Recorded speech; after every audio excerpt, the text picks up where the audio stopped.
Yeah, I'm quite surprised actually to find myself being pretty optimistic about the economy, because I'm known in the markets as uber bear.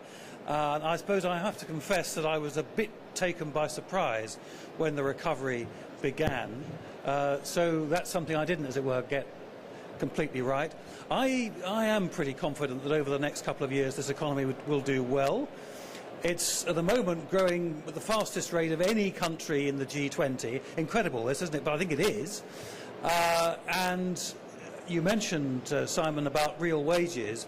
You're absolutely right. The average Briton has been through a squeeze on the real value of their earnings greater than anything seen since the mid-19th century. I mean, it's been absolutely extraordinary. And we're now coming to the end of that period as inflation looks as though it's going to continue to fall back and wage increases pick up a bit. So I'm optimistic. Now, I can't be an economist, of course, and give you a completely unclouded picture.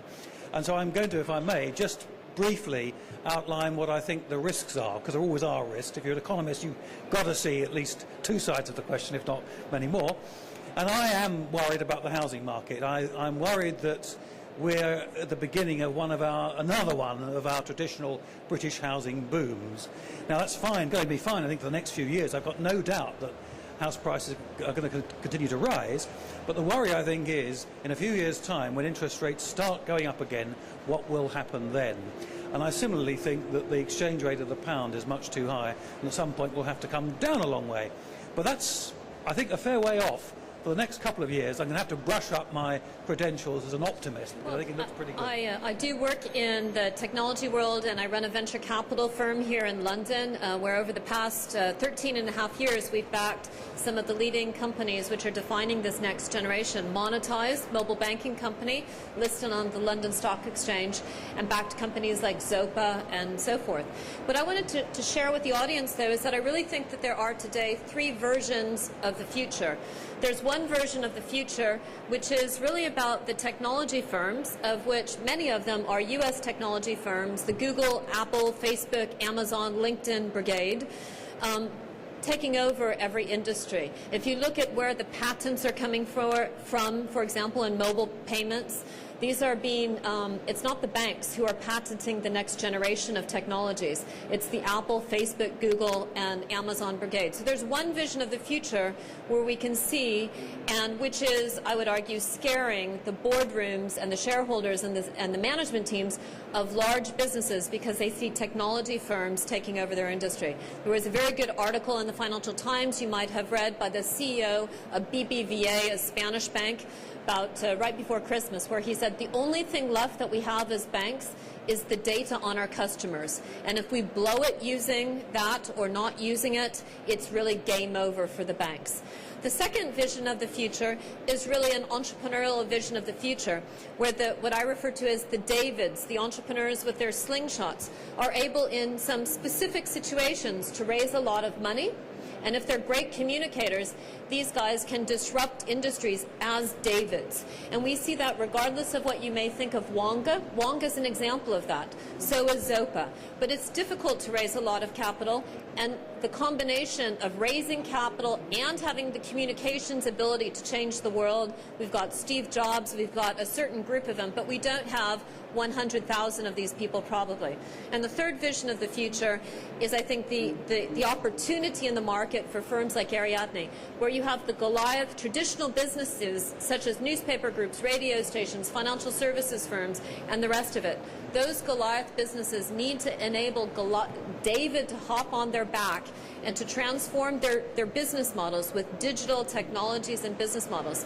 So we see an opportunity where David and Goliath must dance. It's not that the internet startups are out to kill the Goliath businesses. They're out there to transform them. We've got digital cars, and they need a highway. They need access to customers.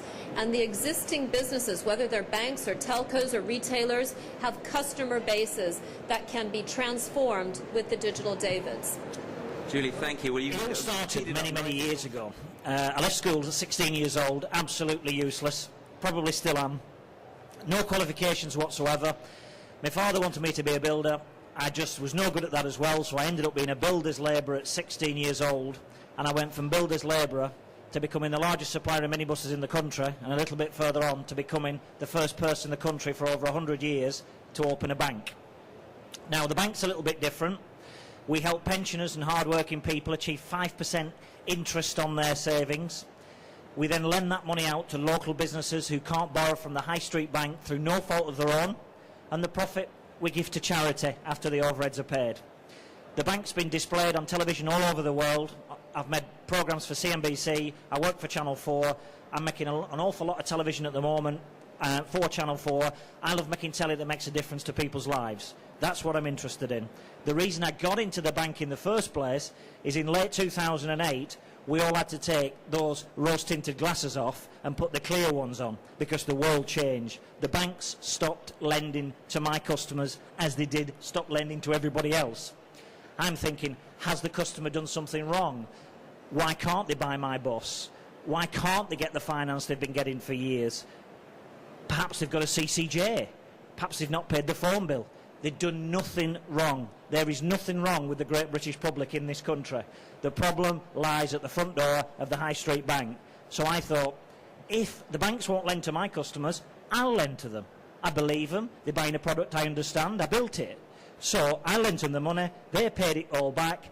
I thought, this banking malarkey isn't that difficult. So I thought, maybe I can help other people besides the minibus customers.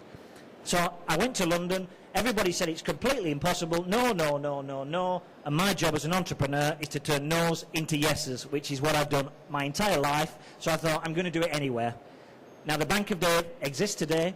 It's got a 2-year waiting list just to put money in. It's lent over £4 million out. It's got over 1,000 customers. The big banks are desperately trying to buy it off me. There is not an amount of money that that bank can be bought for. It cannot be bought. And they're saying, well, how much do you want for it? And I'm saying, you're not listening. Dave, write it down on a piece of paper. I said, I don't need to write it down. I said, the reason that the country's in the problem it is because this is why you're trying to buy it off me. You don't get it. You don't understand.